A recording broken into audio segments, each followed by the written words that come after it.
Hello and welcome back to my channel. My name is Sarah and this is going to be a book on haul.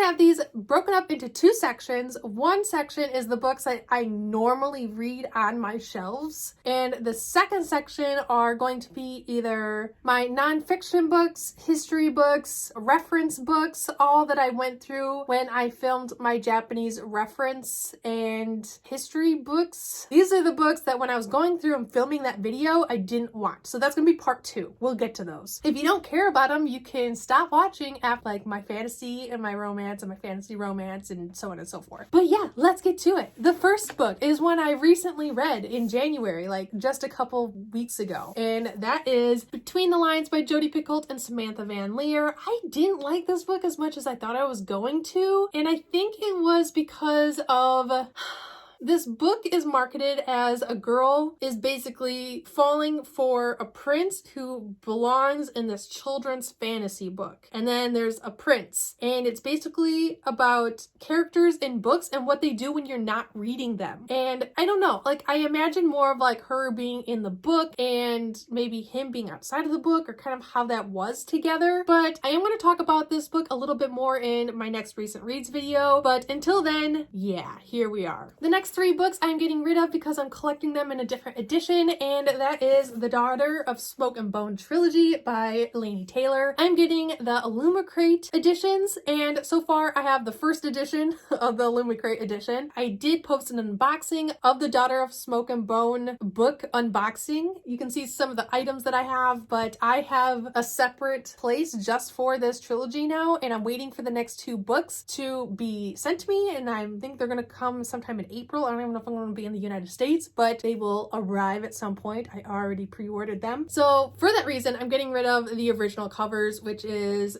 this one, Days of Blood and Starlight, which is book 2, and then book 3, which is Dreams of Gods and Monsters. So I'm getting rid of all 3, not because I don't love them. I actually really adore this trilogy. It's just because I'm collecting it in a different edition. The next book I am unhauling, and again, it's not because I don't love it, but it is Bonecryer's Moon by Catherine Purdy, and it's because I have the Owl Crate edition right here, which is absolutely stunning. I show kind of a close-up of that book in my most beautiful books I own video that I just posted. I will link that down below as well. But I'm getting rid of just the regular, like, go out to the bookstore and get it edition, because I don't need both. And this one is far more beautiful. And that one has sprayed edges. This one does not. The next one I am getting rid of is a middle grade. It is The Zodiac Legacy, book 1, Convergence by Stanley Stuart Moore, and I think the art is by Andy Tong. The art is absolutely stunning. Like, it is so detailed. Let me find a good one. Like that is absolutely gorgeous. I didn't enjoy this series as much as I thought I was going to. I found it very confusing, like especially for a middle grade, and a lot happened. And I think the only thing I really enjoyed about this book was the magic was interesting, and I liked the different representation. Like, it's basically the 12 zodiac, most of them are kids, and they're from all around the world. So you get a little bit of representation, a little bit of insight into different parts of the world, which I thought was really cool for a middle grade. But I don't know if I might listen to the audiobooks of the rest of, I don't know, I think it might be a trilogy. I'm not even sure. But if I do go on with it, I will definitely listen to it via audiobook, and then maybe find somewhere where I can rent the physical so I can like see the images and stuff, but I really just don't need it in my physical collection. The next one I got, oh my gosh. The next one I'm getting rid of because when I bought it, it was hyped and I thought I liked it okay. Like, I didn't love it right off the bat like everyone else seemed to, but I liked it okay. And more than I think about it, the more I just didn't like this book. Like, it's one of those books that like the more you think about it, the more your thoughts change on it. And if I was to go on with the series, like reading the rest of the series, I don't know if it's a duology, a trilogy, like a quartet. I have no idea how long the series is even going to be or if it's done. I don't know, don't care. But that is The Divine Devouring Gray by Christine Lynn Herman, and I read this and it took me forever. It's not even that long. It took me forever to get through this book. And like I said, the more I think about it, the more I don't like it. Or it's not that I don't like it, I just don't care about it, if that makes sense. And if I was to go on with this rest of the series, I would need to reread The Devouring Gray, and I do not want to. The next book is a book that might get me some shade. It's fine. But I'm getting rid of my copy of Graceling by Kristen Cashore. And I don't hate this book, but I don't love it. And I don't care about it. And it kind of made me angry. I did mention it in one of my recent reads videos, either the last one or the one before, and why. And I might go on with the rest of the series, but I'll definitely like rent it off Libby or something like that. I don't need them on my bookshelves. I will never reread this series ever again, but not to say that I won't go on with it. I just don't need to buy the books, and that's that. The next book I'm getting rid of because the author is not great and it's made me not care about reading this book. Like it's been on my shelf, and then I learned that the author's not a great person, and then the more I think about it and the more people talk about it, I'm just like, I don't want this book. And that is The Gentleman's Guide to Vice and Virtue by Mackenzie Lee. I can't tell you anything about this book, and I heard that the book after this one, like The Lady's Guide to Something or something, wasn't fantastic, wasn't great. And you know, it's also not a book that I would normally read to begin with, and so say goodbye. The last two in my fantasy YA section of this video before I get into reference books and stuff like that is Takane and Hana volumes 1. This is volume 1 and then volume 2. I'm getting rid of both of these because I didn't realize when I bought these that it was 16-year-old and a 28-year-old falling in love. Maybe he's 22, 23. I don't even know. It's gonna bother me now. Anyways, she is still in high school, like 15 or 16, and then he is the grandson to some like business guy, and he's older, like in his late 20s.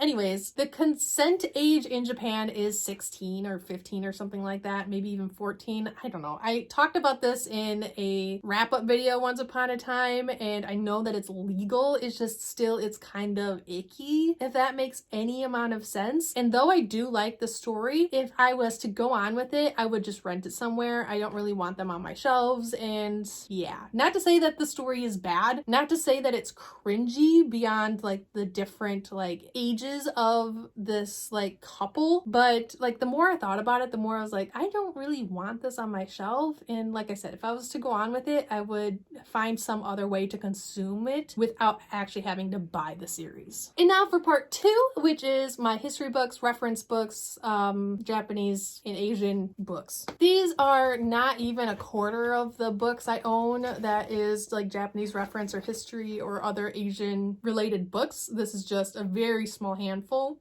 So here we go. The first one is this very little country fact files, and it's Japan. And I mean, I've read it once upon a time. It has a lot of really big pictures and it's just really random. I have no inkling to ever pick this up, and it's one of my less impressive like fact books about Japan. So it's time for it to go. Next is a book when I was still in college that I used, and that is Japan in the 21st Century, Environment, Economy, and Society. And this one I got from Half Price Books, and it's going right back to Half Price Books. So here we are. It was a good textbook. It had a lot of really interesting facts. It's just, like I said, I don't think I'll ever pick it up again. And yeah, I mean, I have so many other reference books and history books that I don't need this one. This one is just an English to Japanese dictionary. It's pretty nice. It's just, I don't need a dictionary because I have the internet. I know, what does that, I don't know. I'm trying not to collect things, like overly collect things.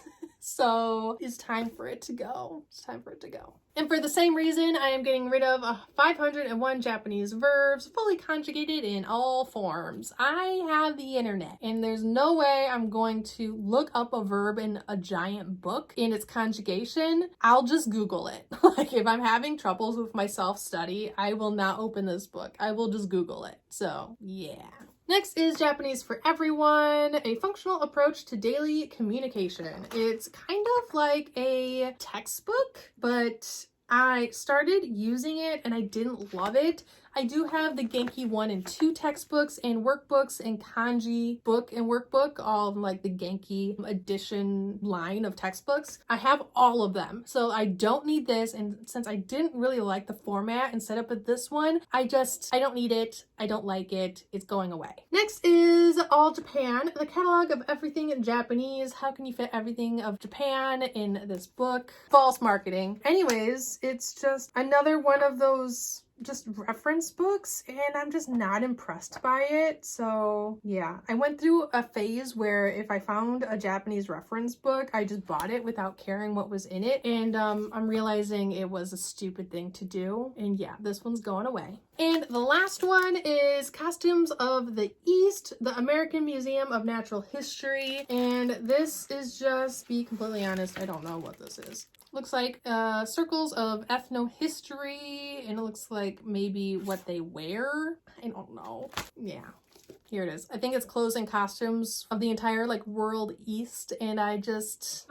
So yes, those are all the books that are going away, and yeah, I don't really have much more to say besides the fact that I've been trying to go through all of my belongings and everything that I own and really just be better about not collecting things that I don't want or need. Been doing a lot better of when I read books, if I don't love them and if I don't have any intention of collecting the rest of the books, that I get rid of them, and I'm just really proud of myself. So that's what kind of prompted this entire video, is I've been better about getting rid of things that don't bring me happiness, as Marie Kondo would say. So here we are. If you like this video, let me know down in the comments, and yeah, so please like and subscribe if you haven't already, and I'll see you guys all next time. Holla.